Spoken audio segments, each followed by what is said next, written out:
my cabinet and parliamentary colleagues, partners, friends, and staff of REACH, good afternoon. I'm delighted to join all of you this afternoon at this beautiful venue to celebrate REACH's 40th birthday.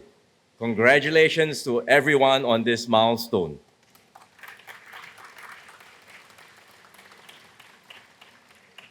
Your journey began in 1985 when then DPM Goh Chok Tong mooted the idea of a feedback unit to strengthen the government's engagement with Singaporeans.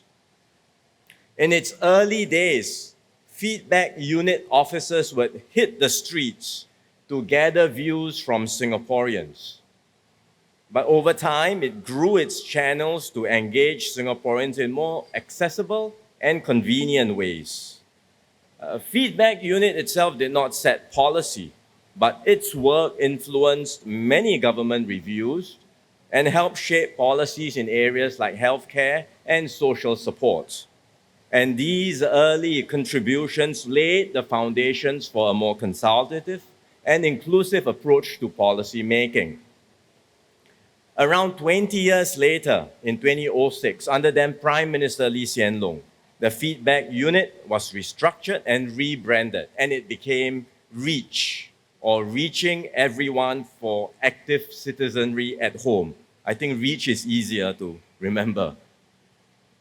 REACH pioneered the use of digital platforms to engage Singaporeans. It made use of social media, live web chats, and WhatsApp chat groups to gather feedback swiftly on the pressing issues of the day.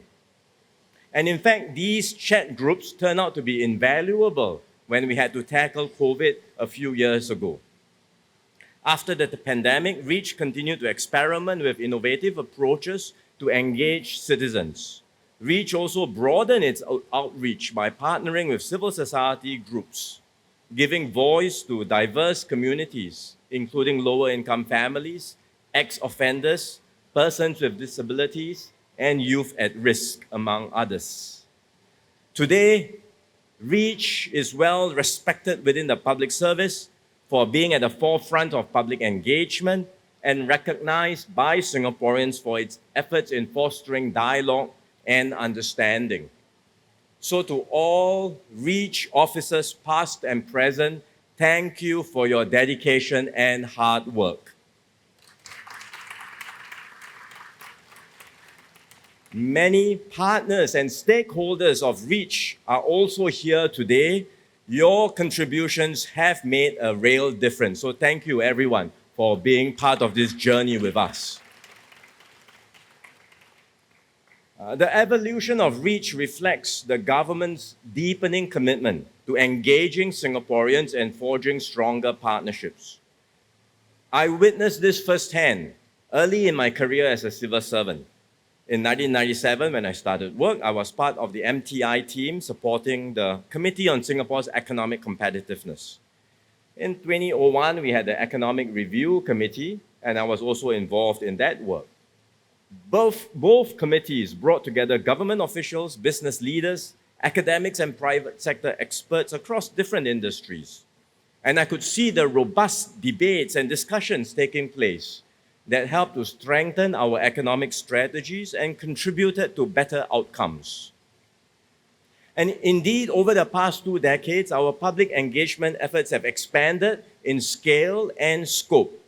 In the Economic Review Committee, or ERC, we had perhaps several hundred people contributing on the main committee and in numerous subcommittees and work groups.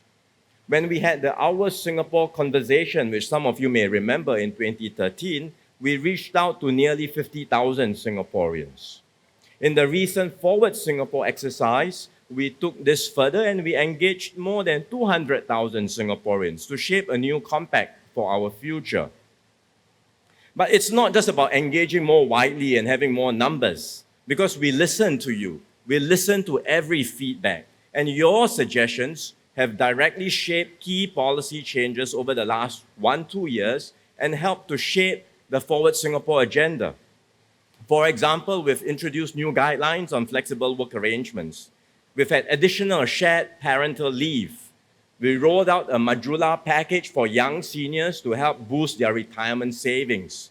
We've made major changes in our education policies to create more pathways for students, including the revamp of the gifted education program.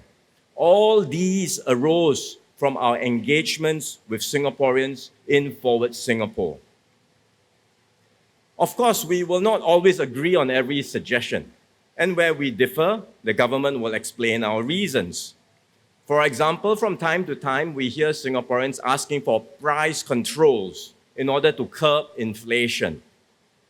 We understand the concerns about cost of living, but the experience everywhere shows that price caps are not effective and in fact can have counterproductive effects. So we find different ways to help Singaporeans, including through direct assistance, like cash payouts, utilities rebates, and of course, CDC vouchers. Sometimes we may agree on the intent, on doing something, the objective of doing something, but we need more time to work through the trade-offs. For example, in the past, we had MediShield providing insurance coverage only up to 90 years old. And there were suggestions to say extend MediShield coverage beyond 90. Clearly, that was desirable, but it would also mean higher premiums, which could make MediShield unaffordable. So we had to study the implications carefully before we eventually introduced MediShield Life, which we have today. Sometimes it takes time for good ideas to be fleshed out into good policies. One example is the Skills Future Job Seeker Support Scheme, which we announced last year and will be implementing soon. This is a form of unemployment support, and in fact, we have been receiving many suggestions to have unemployment benefits for some time. But we were always concerned about the unintended consequences, which we could see in other places, where overly generous benefits dampen the incentives for workers to get back to work. So eventually, we experimented and developed a model which we think strikes the right balance, providing some temporary support while preserving the incentive to find meaningful employment. And that's why we now have the Skills Future Job Seeker Support Scheme.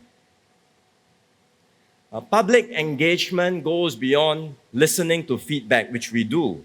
We also want to involve Singaporeans directly in shaping solutions.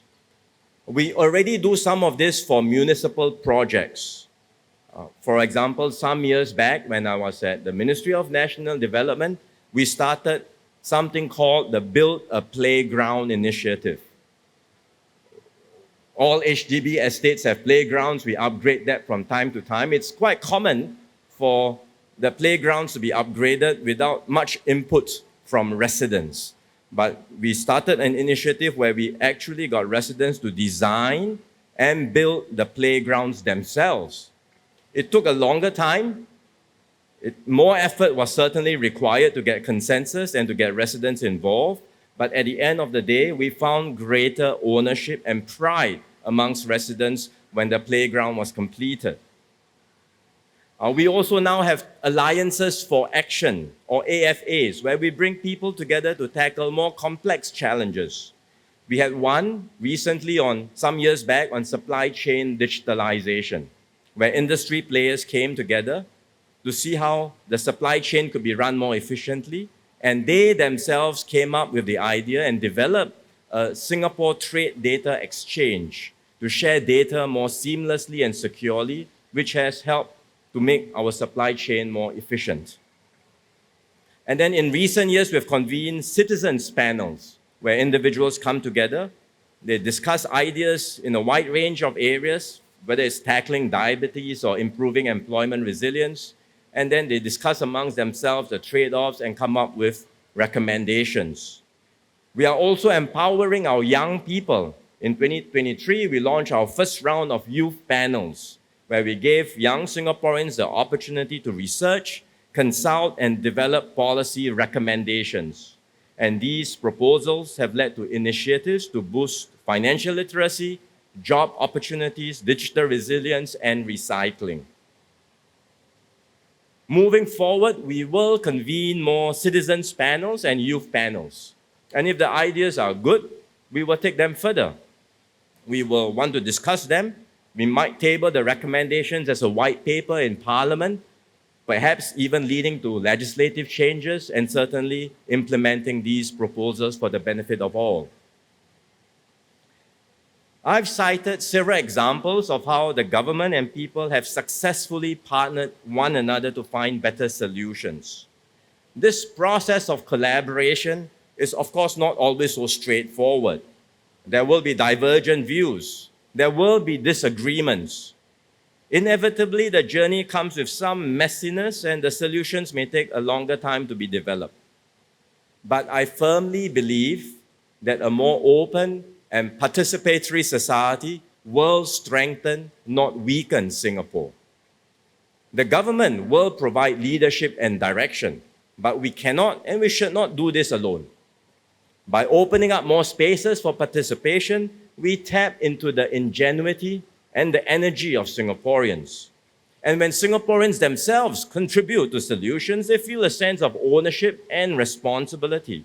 This strengthens our social compact and fosters a deeper sense of belonging.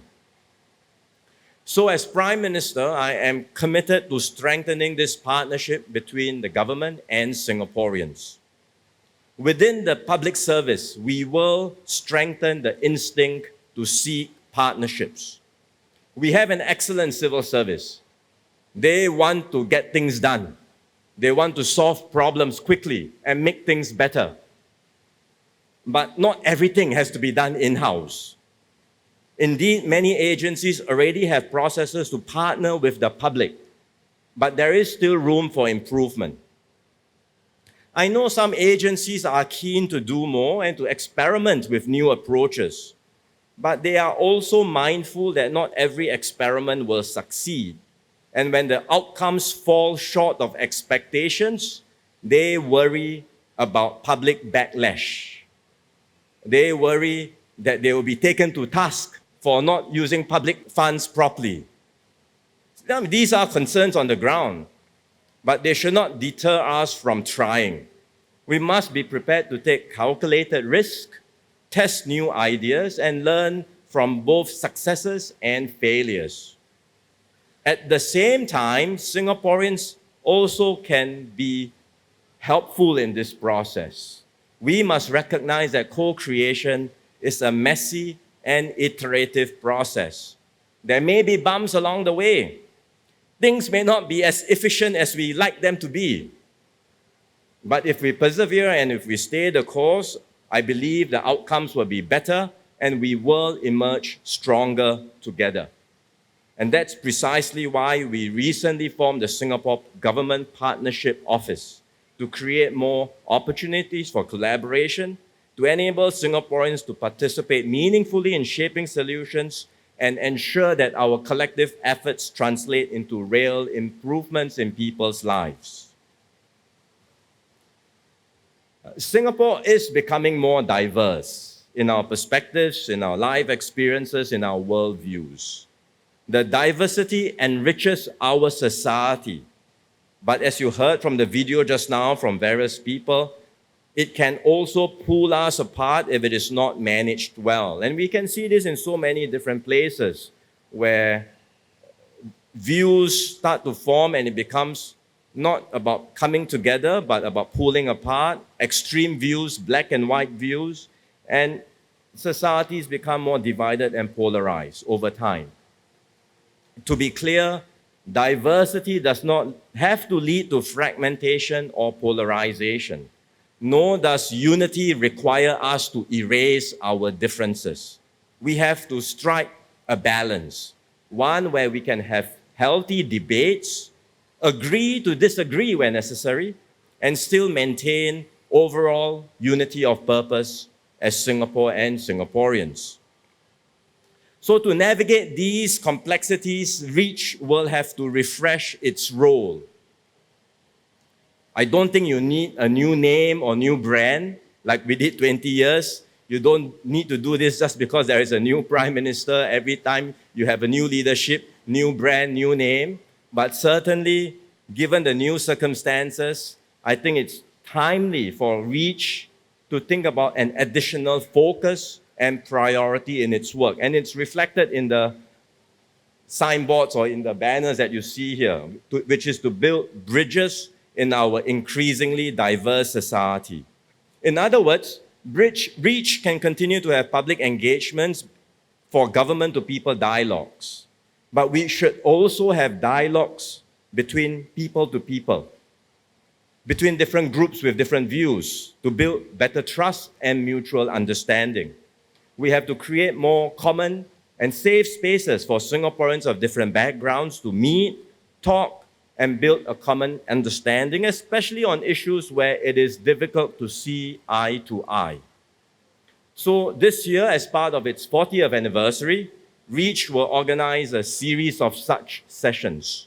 It will bring together leaders from civil society to engage one another on difficult issues like race and religion, social mobility, and the impact of rapid technological changes. Building these bridges will not be easy, but we will take the first step, and with time, hopefully, it will become smoother and easier. The government will continue to do our part. We will keep our policies inclusive, balance competing needs, and create opportunities for engagement. We will keep building platform spaces and opportunities for Singaporeans to come together regardless of backgrounds. But cohesion and unity cannot be mandated by policy. It must come from Singaporeans choosing day to day to stand together and look out for one another. It can be something as simple as participating in activities and events in your community or reaching out to check on your neighbors. It could mean going out of your comfort zone and befriending someone of a different background. We may not see the changes overnight, but these small acts of care and kindness add up. And they will help to build a reservoir of goodwill and trust that will keep Singapore cohesive and united. Finally, this year is SG60, and we mark 60 years of independence. Our success over the past 60 years was never guaranteed. It was built because generations of Singaporeans believed in a shared future and worked together to make it a reality. Likewise, when we look ahead, Singapore's future is not something the government can build alone. It is something we, as Singaporeans, must create together.